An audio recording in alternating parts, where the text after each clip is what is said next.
All right. So can you see that we're recording too? Yes, I can. All right. Well, welcome, Brandy, to SCCaR Sacred Cracks and Crevices. I'm so happy to have you here. Thank you so much for saying yes to this invitation. I'd love to know how you're coming into the conversation, how you're feeling in this moment. Yeah, in this moment, I'm actually feeling pretty good. Like I got a pretty decent night's sleep, and Mhm. and I had some adequate water hydration before it was all set, like at the top of the day. So like I'm feeling pretty good. I thought I was gonna feel more tired, but I'm actually pretty rested. Okay. Rested, well hydrated. Yeah, can't say that's always the case, but in this moment, it is the case. Good, good, good, good. I'm coming in really excited. That's why I wore the yellow. Uh, Yay! to to have this conversation with you, and looking at the last week. You know, it feels fitting to have this conversation with you today. Later today, we're going to have a new moon, so we're going to have another 30 days of a clean slate. So it feels really apropos, and I wonder, as you look at the week that was, is there anything that stands out? Anything that inspired awe or wonderment or just really excited you like a child is excited at going to a candy store of some sort? Yeah, I had a last week was really, really busy and grounded in like the work that I feel like I'm here to do. So it was really nice in that way. Like I literally taught either a demonstration, a cooking demonstration every day or hosted like a dinner. And like you've done the Sweet Escape challenge. And so I just finished with a corporate team and we did a culminating dinner. It was two separate teams. We did two separate dinners back to back, which was really like it was what was nice was the fact that most of the people that came didn't participate in the challenge. They just heard about the dinner. They didn't want to do the 30 days no sugar. Like there's free food and an experience. Let's come. Which Yeah. was what I asked the host, like to open it up to everybody. As long we Yeah. had a cap of how many people could come. Like as long as we don't go over the cap, I'm open to people who prioritizing, of course, the people that did the challenge if they can Indeed. available, but then other people. And so it was interesting because at both sites, the majority of the people in the room did not do the challenge, but they left with this openness and just very um, inspiring curiosity about Mhm. what life could look like by making different wellness choices. And it was just in the moment. And I think Yeah. for me, what was so nice was that oftentimes we feel like we have to do so much for it to have an impact. And oftentimes it's when we're just being is when like people actually have the best experience with you. So that was a really like that was something that I really appreciated Yeah. last week. Yeah, just the feedback and the testimonials, and it's chaotic. One of them had like 4 kids that were there, so it's like kind of real time adjusted menus because children are kind of Indeed. Indeed. they're like, oh, we don't want this, or can you take the salad out of the water? It's infused water. Like, you take the salad, like like it's not salad, So, but it was cool. But that was totally that was something that like I leave the week with very that was just really like kind of exciting, continues to like spark Yeah. or fuel more to say like the work that we do while we're here. Mm. Yeah, I'm really appreciating what you shared in terms of um, in the moment, kind of discovering, oh, this is not as hard or as restrictive as I thought it was going to be to make different choices as it relates to wellness and taking care of oneself. And I wondered if you would share the journey that ultimately got you to simply Brandy the journey that ultimately leads you to creating and co-creating experiences where people can in real time, in the moment, be encouraged and inspired to make choices that are to their best interest, their body, their soul, their mind, their community. So what was your journey to this particular moment? Yeah, so I think for me, it's I've been a creative for as long as I can imagine. Like literally, I think back now and be like, oh yeah, I've been a creative for a long time. Even in high school, I always laugh because I don't consider myself one of the popular kids by any stretch of the imagination. Yes, I did stuff, and I was around, but I wasn't like, like what do you call it? If you watch Saved by the Bell, like I wasn't like, that popular, that kind of thing. I wasn't that person. Yeah. But even in an environment where I'm not considered popular, I got the most creative female superlative at the end of the time in the 12th grade. Like at the end of high school, there was something about who I was that, like, regardless if I was popular, no one knew who I was. The creative, notorious creativeness that is Brandy was known around. And I think that had a lot to do with the fact that I was a little obsessed with Halloween. And so I would always, I've had this vision of just always wanting to win the Halloween costume contest. It was just, I'm competitive in this weird, chill way, but I'm always like, I'm going to do it. I want to win. And so I think that's more than likely what got me the like creative thing, because I would always have these really creative costumes. And I always thought that initially creativity was going to have to be done through the lens of like something that's traditionally creative, some type of art form, some type of music, dance, theater, something writing. And as I continue like on the path of life and just honestly just looking at the world through the lens of creativity, you realize that creativity is really just another word for problem solving. And I don't know if we look at it that way. So I think as I'm constantly just kind of being and living as a creative, and I'm not seeing myself necessarily as a creative, so to say. I'm just going through life having fun like creative people allegedly do, and solving problems. That to me, everything seems so simple, right? Like it's like the name simply Brandy, right? It's like I look at things and I go, yeah, is this all this mess, so to say? And then I just like my brain just kind of just distills it down into like, oh, this is all we have to do. And for me, to be honest, for years I took that for granted, not even thinking that it was a gift or like a thing that everybody didn't have. I literally would tell people like, oh, you're just lazy. You just don't want to do the work. So you just try to force me to do it. Like I literally in my mind, like in my heart of hearts, believe that like everybody has this capacity. Everybody has this ability and they just don't want to do it. Yeah. But the more and more, you kind of get, you live a little more, you really start to just see people and start to put pieces in place, so to say. You're like, oh, no.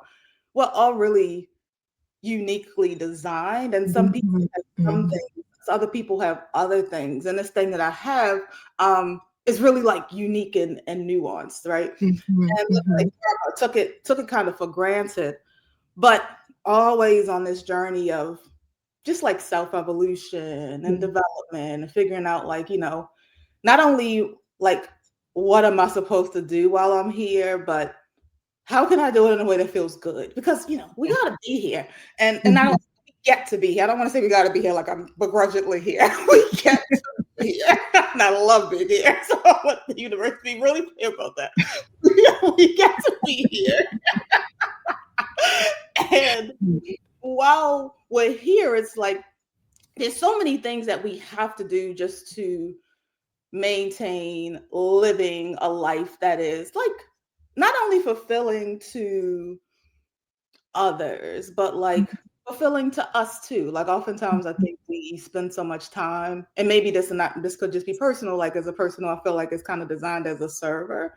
Like you spend time prioritizing other people and what they, how their experience is, what their experience is going to look like, that you can get lost in that process for yourself. And so I'm constantly recalibrating between the how do I do this and how do I also make sure that it's joyful? Like it has to be a win-win, right? And that's that problem solver in me. Like that's the Mhm. always like how does everybody like, and a creative too, because you talked Mhm. about when we opened up the question like was about how did you get here with like collaboration and like creating experiences. I feel like creatives are insanely collaborative people. Um, also feel like I also feel like we're all creatives, to be quite honest. That's my theory, is that Mhm. people don't think about God as a creator, but I feel like God is the ultimate creator. And if we're all made in the image of God, therefore we are all creatives. It's like it's a whole thing. What we get to create or what we've been dropped here during this time to put into the world is different. And so for me, I think having this, like knowing that there's a gift of problem solving, creativity, ability to bring people together, solve complicated problems in ways that are simple and fun, and the fact that it's needed and people kind of dig it, I'm like, yeah, why not just do stuff? So that's my, around the mulberry bush response to your question. I love it because it touched on so many things, especially the creativity part and the simplicity. And equating creativity with problem solving is new to me, but in reality, that's exactly what it is. Whether that problem is personal to you, but I mean, the personal is also the universal, right? So whatever, there isn't a unique problem, but it is a way of solving problems. And you also put the fun in there as well too. Like problem solving doesn't have to be this well, going back to what you said, we're all unique, right? So you have the gift of seeing the fun in problem solving, seeing that it elicits for you creativity. And so I'm also, I love this word simply.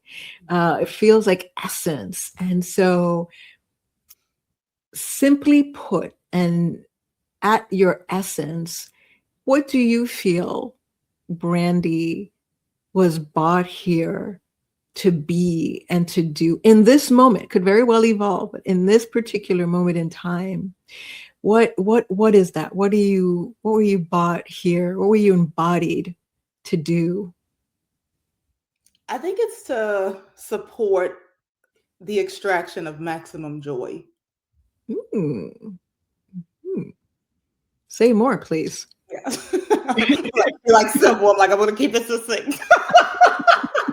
No, can't say that. We got to go deeper there. So I feel like I was saying, like life is life, and it's going to do what it is that we do. And as we become older, we forget that childhood curiosity, those childhood lens that like I feel that kids walk through the world with. Like everything as a child is like this new discovery that because it's your first time seeing it. Like you come out the womb, and there's this light, somebody smacks you on the butt, you cry, and then there's just everything is just new and exciting. There's a point in life where like kids only see in black and white, and then it gets to a point where they see color. So then it's this whole new what they saw before was one thing, and now it's the same thing, but it's new because now it's in color. Yeah. Before they were just crying, and people have to distinguish the crying sounds for the hungry cry versus the sleepy cry versus the I need my diaper change cry. And then we get to the point where like we can say words and we can start to communicate things. Or maybe before we can say the words, we can point to things. So it's like this ongoing evolution of seeing things and discovery, and everything is new and fun and different. Then somewhere in life, I don't know why, but that gets beat out of. Well, they try to beat that out of us. And it's interesting because there is, I don't want to say there can be, there is a place where we can marry a world that is full of discovery and full of curiosity, and still be responsible humans and adults, right? We're not saying that everybody just like, sell all that stuff, backpack through the Amazon, hang out with the medicine men, forage food, and just like, let's just see where we all land. No one's saying that that's the solution for everything. Mm-hmm. But it's like we get into what I feel like we've been told we're supposed to like do, whatever that is. Go get a job, go find love, go all these things that are cool. I'm not against them, but it's at the expense of versus considering including it in, like still keeping that wonderment. And I feel that the world would be so much more exciting and joyful, and not as people wouldn't feel us heavy if we stay connected to joy. And not that I say, I always use kids because kids are just so, it's just so easy with them. Like they just run around with like a box, you know what I mean? Like you give kids you have this whole vision for your child's, your birthday party or, Christmas. And like, they're like excited with the paper and the box. You brought a whole room full of toys. They could care less about that crap because they're in the moment with this one thing. And I like that. And I don't like that we lose that as we get older. And so I really feel that it's important. Like, I feel like for me, I want to keep that alive forever. Like most things, I always say, like, I'm super slippery. And when I say I'm super slippery, means like most things just roll. Like I just laugh most things off and keep it moving. Like I don't have time to be wasting energy being mad. Like it just, don't get me wrong, I'm emotional. I go through stuff, but it's just for the most part, it's like, let's move on. Like, there's too much to do. Like, because like I always say, I heard somebody say this and I loved it. Life is too long and life is too short, right? It's like most people say life is too short, but people don't think about life is too long, right? Because it's like in an experience that sucks. Yeah. It's too long. If you're an experience that you love, it's too short. So it's like you got to look at both sides of things. Absolutely. I love that. And I love bringing up kids. I remember doing baking cupcakes for a friend's daughter's, I think it was her 5th or 6th birthday. And I spent hours on this fancy muffin and I made the frosting and I was just so happy with the cupcakes, and I bring it to the party and the kids promptly ate that frosting and just did away with the cupcake. It wasn't about the cake part of it, right? For me, it was a joy. It was the frosting. And they were unapologetic about it. So I really, really, kids are our teachers for sure. And bringing up cupcakes, let's talk about the medium. What I think, knowing you can correct me, is the medium by which you have chosen to share your creativity and to maximize joy, and that is food. Yes. Definitely. So share more about how you got to the place where food became your palette. Food became your way to maximize joy, your way to express yourself creatively, to make a change in the world. What was the evolution of that journey? Yeah. So I think that like food is something that we all, not even think, I know that food is something that we all need to consume in order to stay alive. We all need it, right?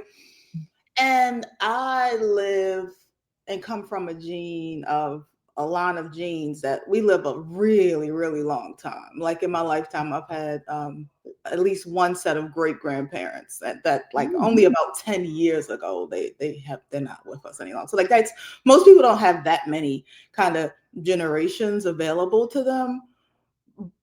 But in addition to that, we might live long, but we don't necessarily live well.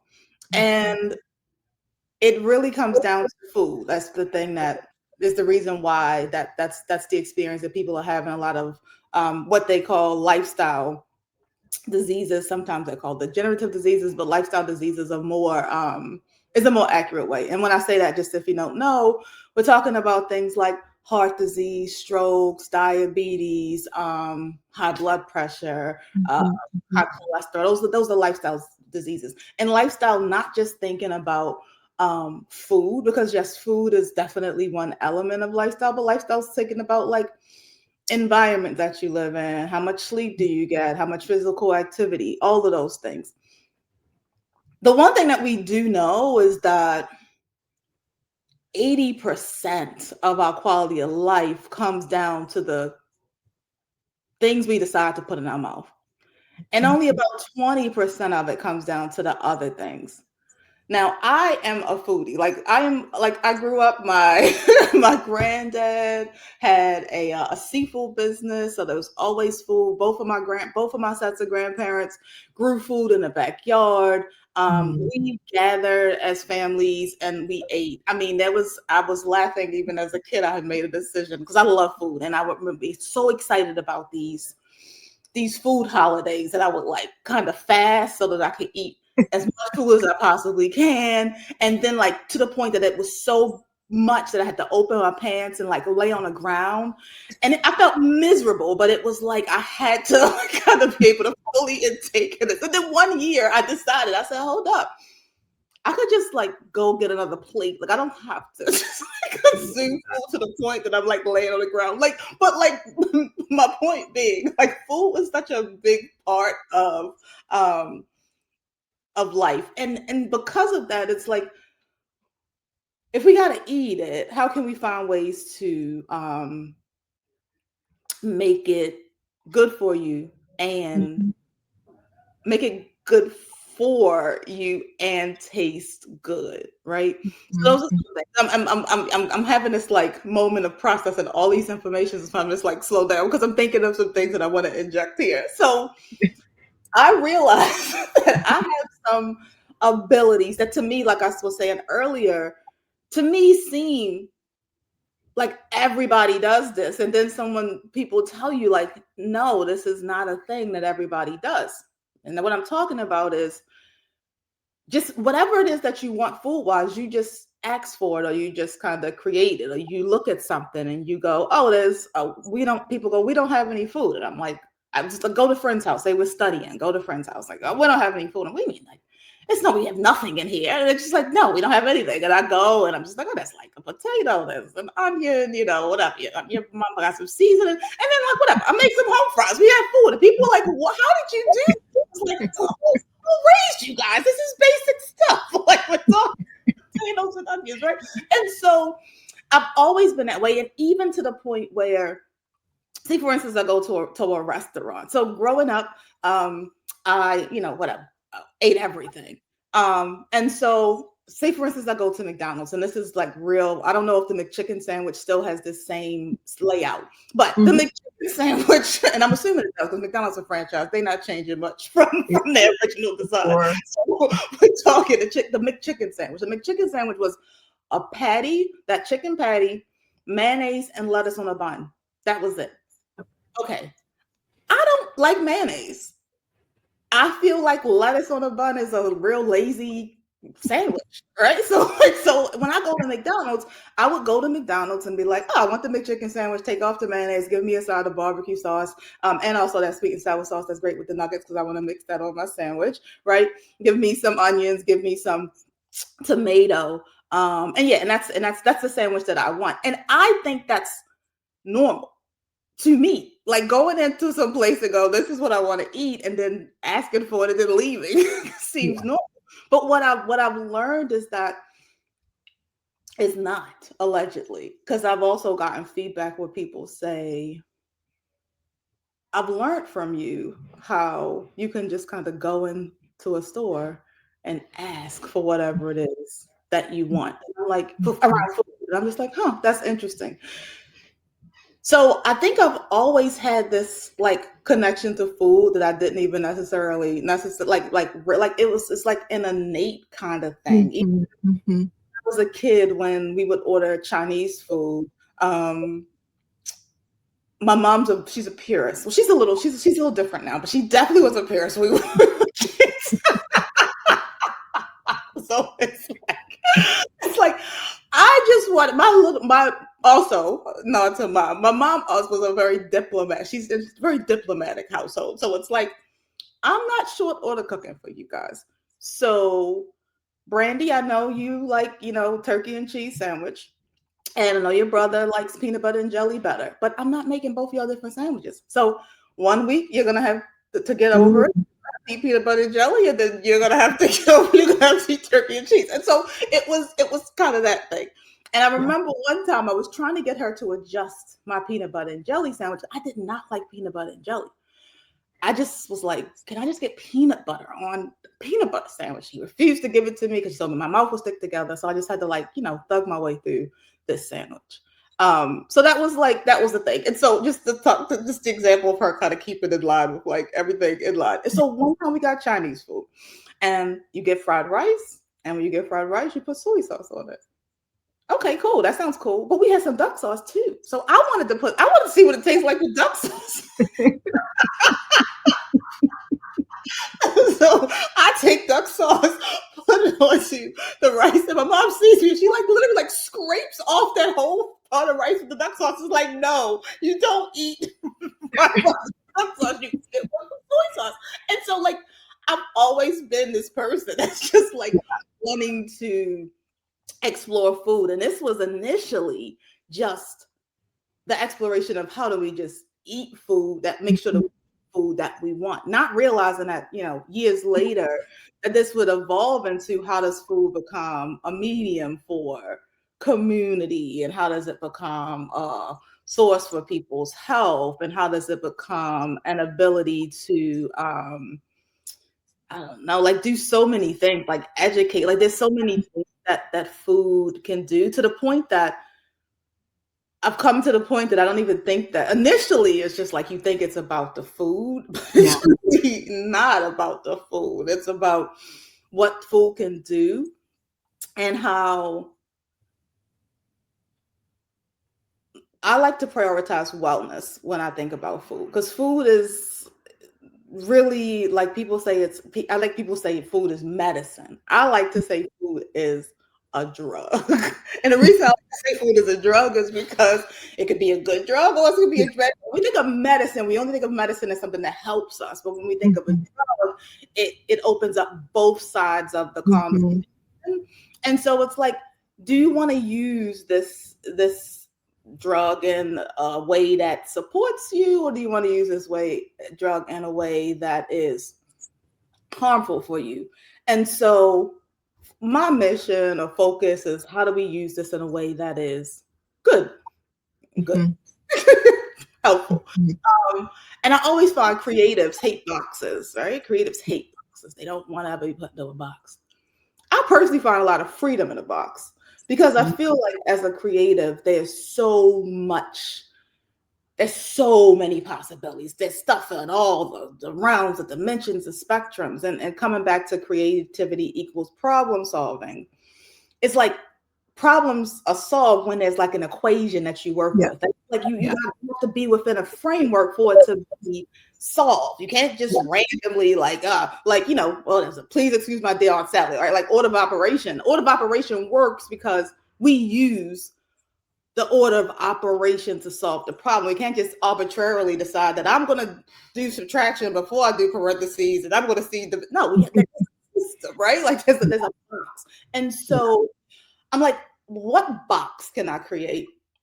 What are going to be the rules of said box? Or we'll keep the math equation. What will be the said rules of the equation that we're going to run wild within? And so there's so much freedom in those boundaries. And oftentimes we see boundaries as I say, restricting. But if we look at them differently, they can't be. And so when I kind of was hey, how can food be this thing? And within these parameters, that helped me to kind of zone in and then evolve it into all of the things that it could possibly be.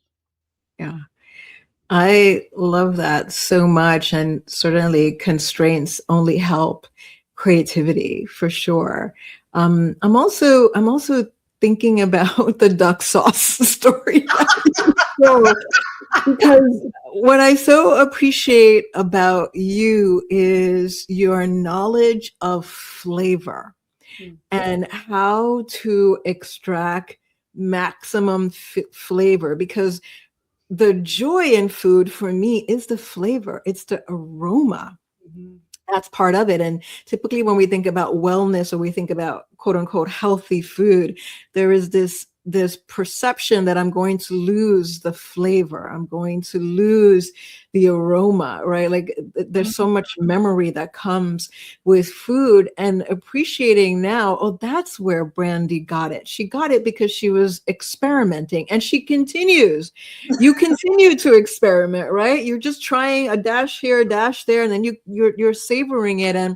And so many of us, I think, don't cultivate that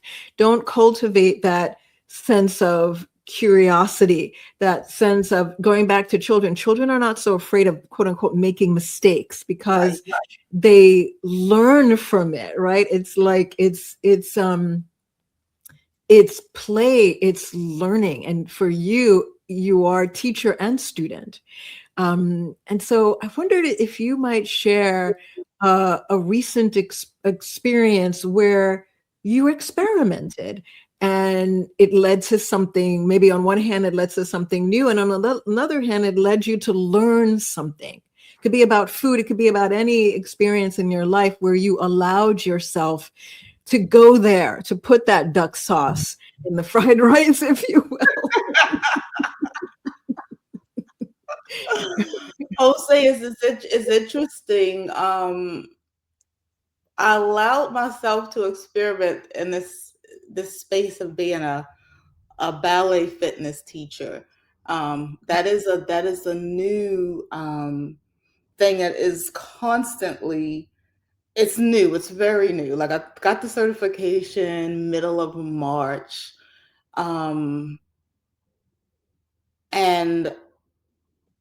I have so much confidence when it comes to food. Mhm, comes mhm, when it comes to I don't know, like food, creativity, problem solving. Look, there's all of these things that I have lots of confidence in. And it's interesting because we talk about like food and an ingredient and getting through life. Most of the time it really just comes down to like who feels like they know the most about, this thing. That's mhm, mhm, follow. Even if it's someone who's more mhm. and that more of an expert than somebody else. The person 9 times out of 10 who has like, whatever, that executive presence or that confidence that they're saying, those are going to be the people that most folks are going to gravitate towards, right? So I'm just taking this ballet class just because I love ballet. And I think it's interesting. It comes like the whole the experimenting of things. Like ballet is such a oddly enough, I feel like restrictive form of dance, right? It's like Mhm, it's on the vertical. It's all you got to do all this stuff. You got to turn out. You got to stand up. There's all these directions, the hand movements that go one way. It's all these things. It's for some reason I think it's the coolest thing ever, but I think it's because it gives you like I say that box that you have to kind of mhm, master before you can move on. And every time mhm, you go, it's a new class, right? And I think that's with everything in life. If you approach life in a way, even if you've done something before, like I also practice yoga.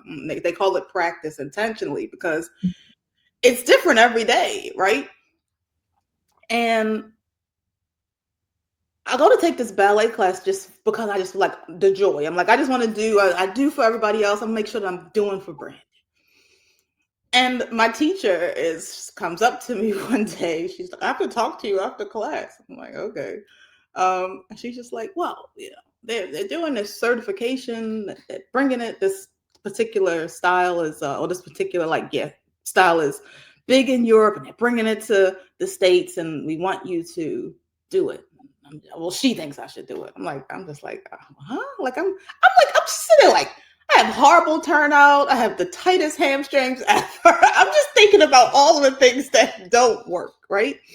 And not realizing that what she sees in me is less about what I don't do well and more about what I do well, which is, show up, be like fully committed, do it with a smile, have fun with it, even if, even if my leg is supposed to be here, but it's right here. Like, it's just like, but I'm in it, and it's this whole energy thing that she's, and it's interesting too because I'm thinking about it, and I come to the studio, and the receptionist at the studio is like, "Oh, so you're gonna do the certification, right?" I'm like, "Why does everybody think I should be teaching ballet?" I'm like, "Guys, I make food and solve business problems. Like, what are you guys talking about?"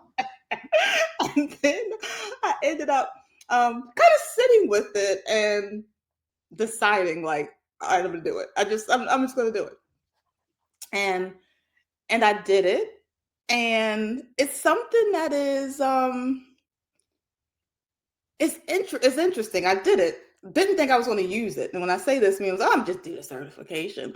And then my teacher comes maybe like a month later and goes, "So this program is expanding, and I have to go back to Madrid to talk about blah, blah, blah, blah. And, since you're certified, you want to sub the class so that we don't have to stop?" I'm like, "Hold what? Like, I just want to take a class. I have no interest in that." Not like I literally told myself, I'm taking this thing, I'm just going to put it under my belt. I'm going to click with a class, maybe 2027.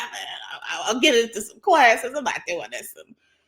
And like within weeks, it's like, bam, busted it. I mean, granted, I ended up luckily having an opportunity to co-teach the first couple of classes with another person who also got certified. But then she went away on vacation, then it was just me, like Stevie by myself.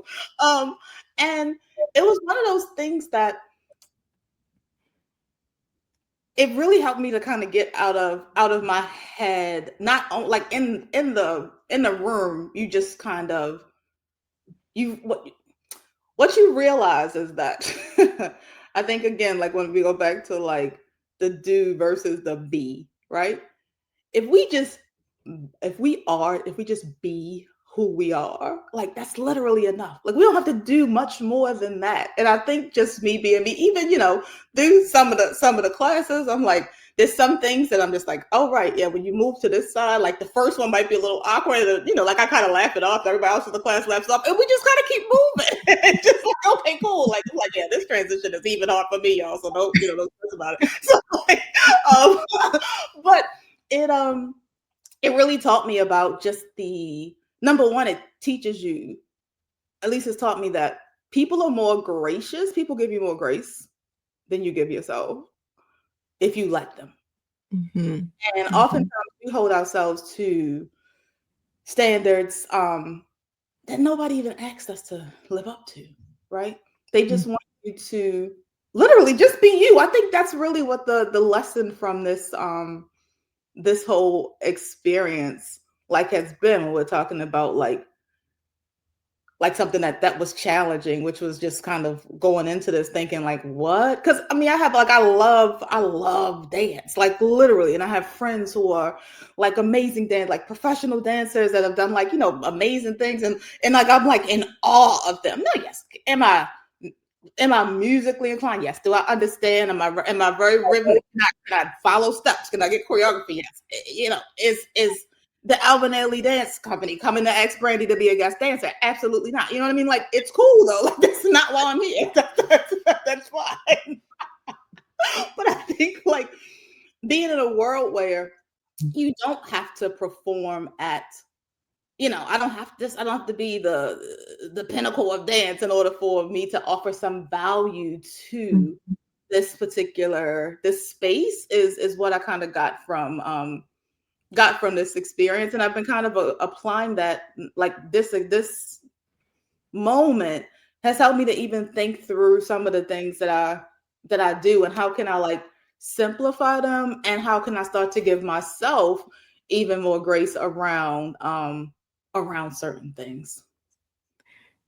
Yeah, I mean, grace is such a beautiful word, and I'm appreciating we talked about a box and how for you that box is wellness and food, and then there's this ballet course.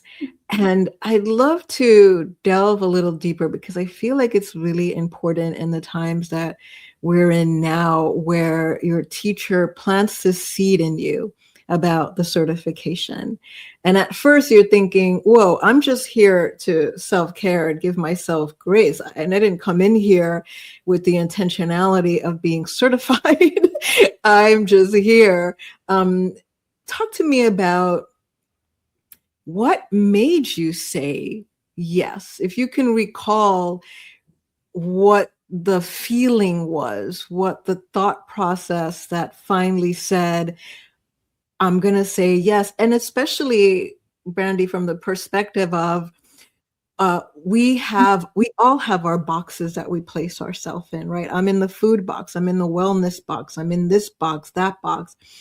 And so to step out of the box, maybe you didn't even see it as stepping out, but I'm curious to go, this is SCAR, so we go deep.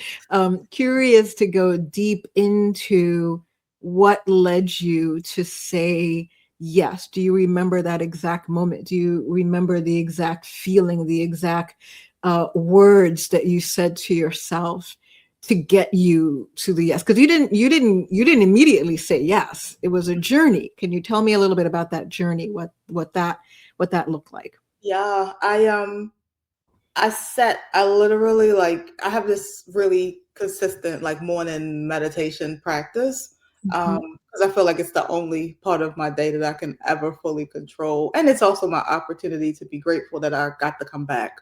Because that's not always awarded Mhm. to everyone, right? Afforded rather to everybody. So in those moments, I'm just kind of thinking, and recently, funny enough, before she came and even offered this to me, I'd had this vision or this thought about,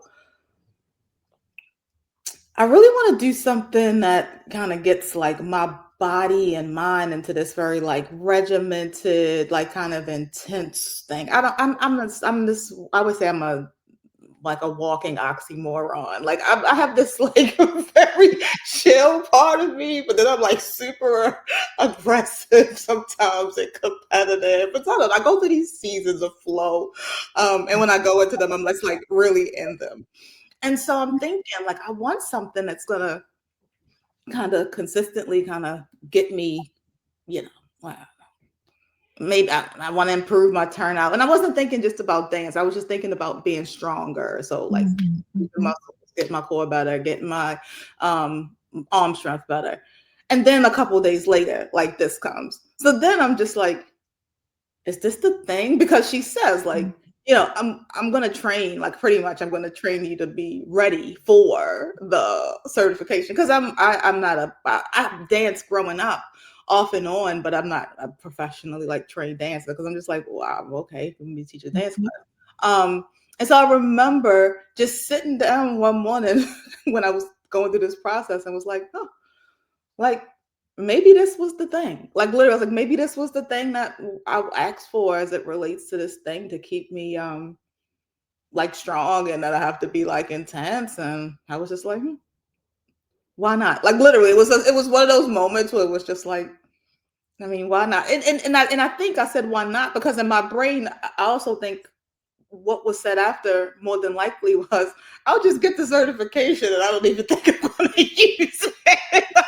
So I think I'm that comfortable, like, oh, I could just go do this intensive weekend. I get to learn about anatomy. I get to, really go into the trenches, into this work. I was pretty confident that I would, I could get past the practical part where you have to like take a test with the anatomy things. And I was pretty confident that I could like do the what is it? The practical, the actual part where you're physically like teaching a class. I was pretty sure I could do that. Oh, and speaking of, which is funny, random story about that as we're thinking back.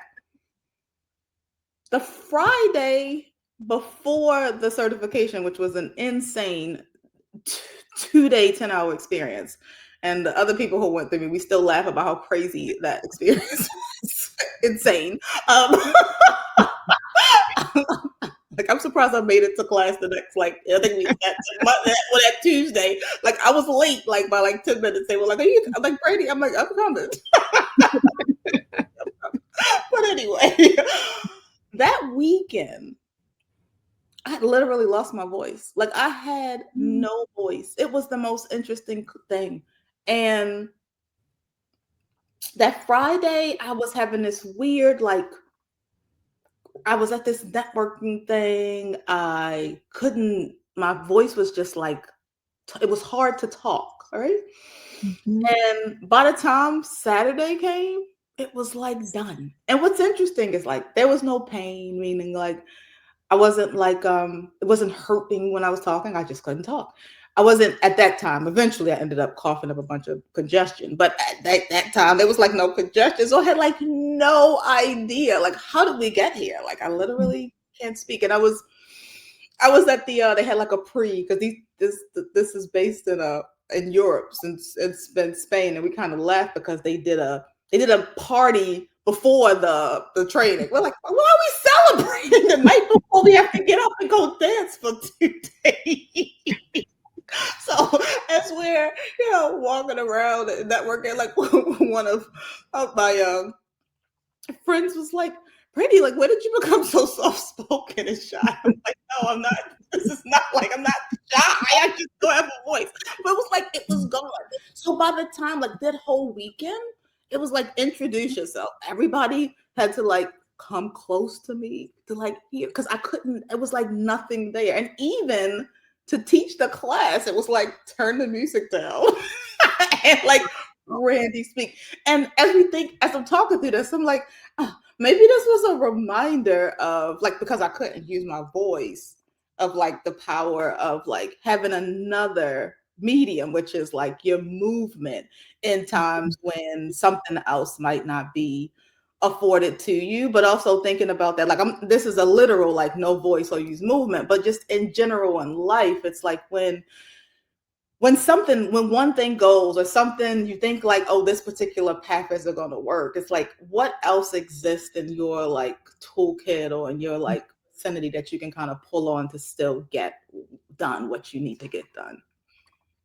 Yeah, I love that, and I don't think that no voice was an accident. I definitely feel, as you said, that there was lessons to be learned there. And what I'm taking away by what you shared was, well, two things. You paid attention.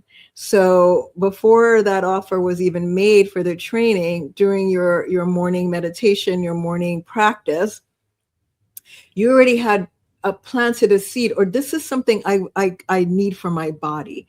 I'm feeling this desire for a bit more discipline, a bit more strength in my body. So that attentiveness to your body, that attentiveness that that comes so naturally for you when it comes to food, you put that into your body. And from that place, you're able to connect, oh, okay, so this offer comes to me. And then there's this desire, this feeling I'm having in my body of what it needs. Perhaps there's a connection there, because in the field of manifestation, like what you put out is what you get back in. So that attentiveness to your body. And even you're losing your voice and everybody introducing themselves, and they have to come closer to you. They have to lean in. They have to attune to Brandy, because you don't have what comes naturally to you, the voice, the big voice. I've never known you to not have a voice. I'm like, what does Yeah, that Brandy even look like? I can't even, I can't. hilarious, because in the notes, because we got like an assessment at the end, whatever, we got like the certification, and the people, they don't know me, they just know who they met that weekend. And it's just like one of the lines that made me crack up when I was reading it. It was just like, though Brandy is soft spoken, she managed to have a good command of the room. And I'm just like, I'm not soft spoken. I was just it was just so funny. I'm like, Far from it. Brandy. I love that, right? But she's catching you at a particular moment, right? Yes, So yes. I wonder what her perception would be of this Brandy, right? The Brandy that most of us know. As you look to the future, I mean, you are constantly creative, constantly putting out um, uh, uh, ideas and thoughts and ways for people to live differently and from a place of wellness as you look to, let's say, the next 5 years, right? So we in this present moment are in the midst of this artificial intelligence moment. We're in this moment of an epidemic of loneliness. I think we're in this moment of many of us feeling a sense of confusion as to what life will look like. And as you think, let's say to the next 5 years, what is brewing inside of you? Are you feeling inside of you a seedling that is gently coming out of the shell, not quite ready to be in the surface yet, but that is being fed by you and waiting for that moment to come to the surface? Is there something in your that's brewing for you? It can just be, it doesn't have to be specific. It can just be an outline of something that you feel is gestating inside of you. Yeah, definitely being more vocal, randomly vocal. That's the one thing for me that is brewing in me for more. Like, we all are like multi-dimensional and have all these layers and pieces to us. And then, like I talked about, as we evolve and try to acclimate to the world and we grow up, we get put into these verticals or these, or we feel like we have to put ourselves into these silos that kind of work based off of like what it is that we do, or like the people that we're around. And I feel now, and especially if you talk about like artificial intelligence being like at the forefront of the long-term plan, and loneliness being a big thing where we're so artificially connected that we thought that was going to be the Mhm. solution, but that has yielded an outcome that is forced people to feel, or result rather, in people to feel so disconnected. I feel like the more that we can talk as, and I'll be specific, the more I can talk as my more randomly authentic self, meaning for a long time we've had these conversations about niching down and only, focusing on things and managing people's attention spans. People can't manage blah blah blah blah blah. Mhm. But like, that all comes down to us selling people stuff. To me, I think that when we think about why do we need to niche down? Why do we need to focus on things? Why, people's attention spans? It's like, because we're trying to figure out, like, we're thinking about it from the perspective of we're trying to sell people stuff. And I think in some aspects of life that makes perfect sense, right? You have a business. I don't want to go to the guy who sells donuts, change tires, washes clothes, and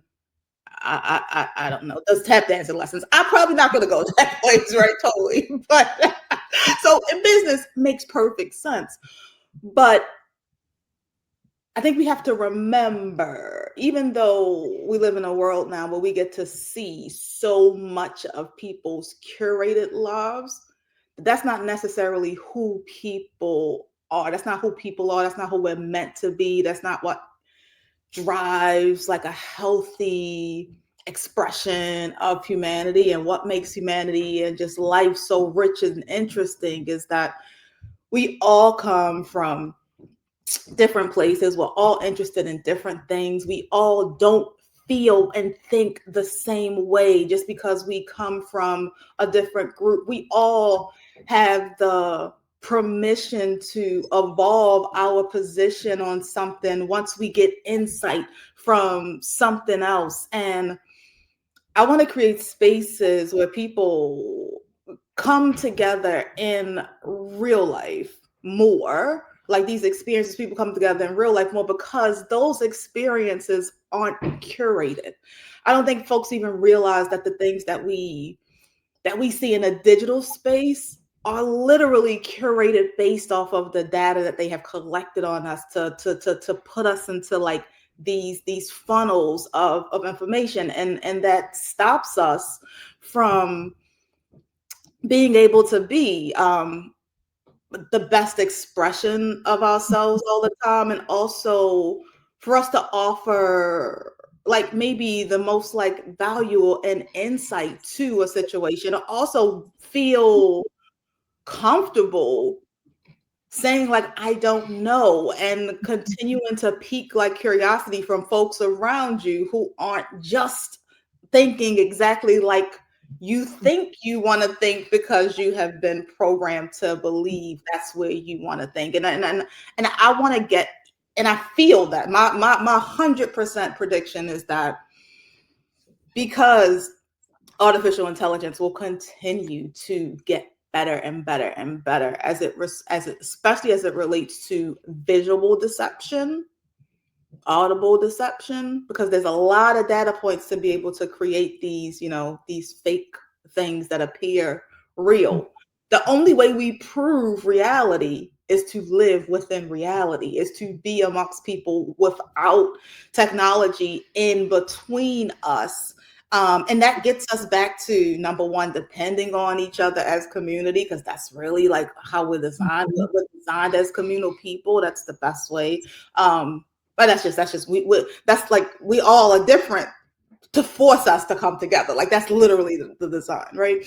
And so creating those spaces where we get away from tech, we get to talk, and we realize through that process that this loneliness really comes from, I think it more comes from us seeing things that we think we want that we never really needed, and we don't even necessarily, to be quite frank, need to know about. I know that people think because we have access to all of this information that we need to have because we should, like, that whole, we don't all need to know anything. Like, do I need to know about the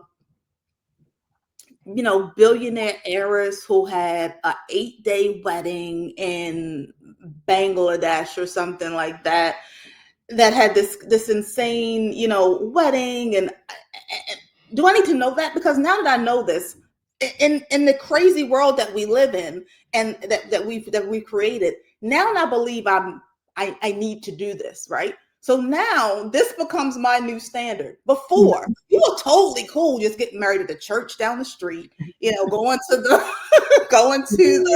the local catering hall and having a dinner.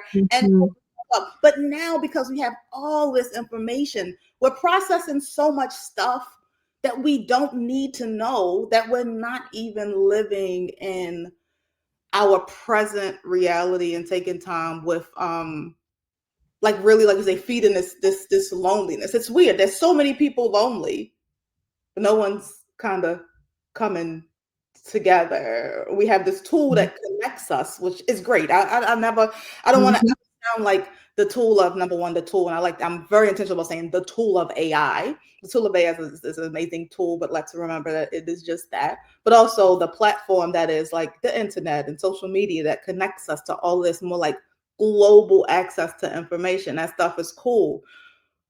However, there's a responsibility that comes with that, and I think that that's the one thing that we have to remember as we as we use it in general, and as we determine how much power it actually has in the lives that the world and our intermediate lives within like the world that we're creating. So yet again, my round of mulberry bush response to your question is that I want to create more spaces where people connect in real life and begin to verify. So that's a weird way. That's a weird word. begin to that's what I think it is.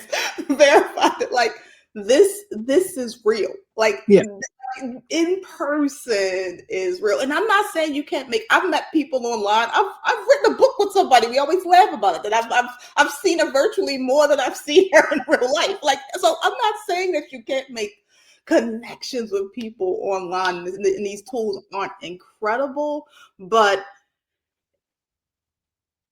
they do not replace us getting together. And I think the more and more that we continue to amp up technology, the more and more we're also going to have to ramp up coming together in real life. And I want to create those spaces where we do that, and constantly challenge ourselves to honestly just reprogram or just be curious, because I don't think we believe half the stuff we say. People just don't believe. I don't believe it.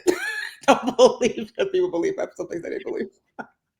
It's so true. I appreciate the word verify though, because it is, are you real? Like, I think that's the question, what's real and what's not? And maybe that's part of the tension that we're feeling. And as I listen to your desire to create spaces where people come together and touch each other, to breathe together, the original, the term conspire, in its true essence is about breathing together in the same room. That was a bit of a challenge during COVID, and I feel like we're still in that process of learning to breathe with each other, of learning to touch each other, of learning to really hear each other without a mic. You listen to podcasts now, and the human voice is no longer the human voice any longer. You can tell it's coming through a filter. So even with SCCaR, whenever we have audio issues, I'm like, well, this is life. This is what it looks like, right? This is not about perfection at all. It's about what's real. And as I listen to you, what is coming through for me is that you're desiring to cultivate love. And love is a big word for me. It is exceedingly important for me. Dare I say it's my brand.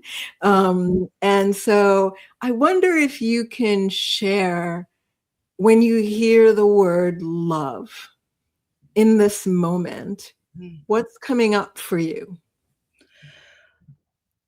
I think that's a good question, and I'm going to sit with it before I respond.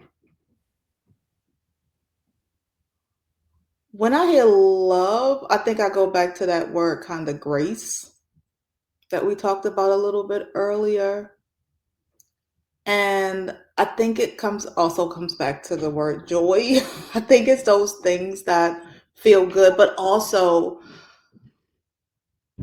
like honesty, because love is not only the good, quote unquote, good parts, right? It's the hard stuff too, even if it doesn't feel good. But it also like, I think the word real, like I'm just like thinking about word associations when I think about like when you say the word love, like real, kind of comes to me as well. Yeah, and I think community, something about, yeah, I don't know, people together, even if it's interestingly enough, even if you don't understand, it's something about people being together that just really feels like very womanly, even if you don't know anybody. It's interesting because even if you see other people who are like, they're into whatever this thing is in community, like you don't even necessarily know what it is, it might not even be a thing, but you feel like that energy and you want to kind of be a part of it. So I don't know, when I hear love in this moment, those are the things that kind of come to the forefront for me. I love that. Thank you so much. And I'm curious you didn't say food, because I'm like, when I think of love, I think of food, and I thought, I thought I was waiting for you to say it. And that's so, what, that's an interesting thing. And and maybe it's my thought, maybe community and food were kind of in my brain the same. Yeah. When people come together, they're always eating. It's like, it's a that's the reason I think I'm so like committed to making sure we eat well when we get together in general, because when we get together, like we eat. We eat. I mean, it's just, that's nourishment, right? When we think about food and talking about love and nourishment and community, part of the the goal for SCAR is really to emanate this energy out there in the world. And I mean, underneath that energy for me is love. And so I always like to ask the question as we close, like if we were to put a little message in a bottle here, the proverbial bottle, and we threw it maybe 20 years into the future, what would Brandy like to put in that bottle? What would you like to say to whatever version of humans we are in 20 years? Oh man, that's a fun one. I literally would say to people, like, no matter what things look like, as long as you can be open to the idea of exploration, remember to have a lot of fun, and don't look at a problem as something that is going to, don't look at a problem as a bad thing, but look at a problem as an opportunity to create the desired outcome that you're seeking. Mm. Thank you for that. I love that exploration, that curiosity, that being open is so key, no matter what the circumstance is. So I deeply appreciate this conversation, Brandy. I know there will be a part two if you will be so gracious, because so much we didn't touch upon, but this feels like a good part one. Thank you so very much for being here. Thank you for what you're putting into the world. Like really, I see you as a healer. We didn't bring up that word during this conversation, but it feels that's what's coming to the fore for me in this moment, that you are a healer. So whatever you do, be it food, be it ballet, whatever you do, it feels like it's about healing. So thank you, my friend, for being here. Thank you. It was my pleasure. All right. And the recording. God, these hours.